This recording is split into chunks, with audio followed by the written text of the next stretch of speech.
सोलापुरात जिल्हा परिषदेच्या 6 आणि पंचायत समितीच्या 136 जागांसाठी आज मतमोजणी होते। सकाळी 10 वाजता मतमोजणीला सुरुवात होईल। दुपारी 2 वाजेपर्यंत सोलापूर जिल्हा परिषदेचा निकालही स्पष्ट होईल। सोलापूर जिल्हा परिषदेवर कोणाची सत्ता येते याकडे आता अर्थातच सगळ्यांचं लक्ष लागलंय। त्यामुळे मतदान केंद्रावरती कोणताही अनुचित प्रकार घडू नये यासाठी देखील खबरदारी घेण्यात आली आहे। तिथे पोलीस बंदोबस्त वाढवण्यात आला आहे।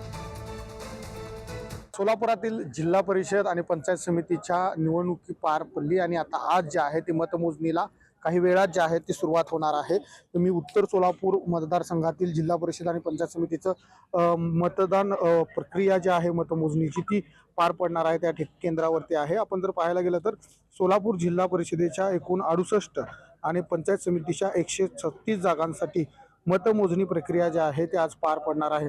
सकाळी 10 वाजल्यापासून मतमोजणीला जे आहे ती प्रत्यक्ष सुरुवात होईल।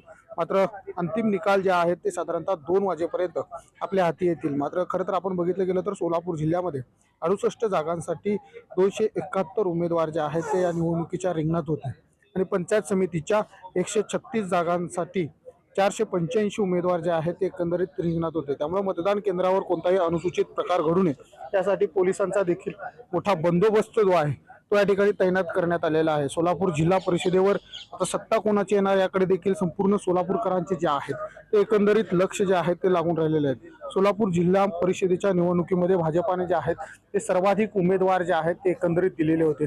68 सोलापूर जिल्हा परिषदेच्या जागा आहेत आणि त्यामध्ये 59 उमेदवार जे आहेत ते भाजपाने दिले होते। त्यामुळे एकंदरीत आपण जर बघितलं गेलं तर आतापर्यंत सोलापूर जिल्हा परिषदेवर राष्ट्रवादी काँग्रेस आणि काँग्रेसची सत्ता जी आहे ती एक हाती होती।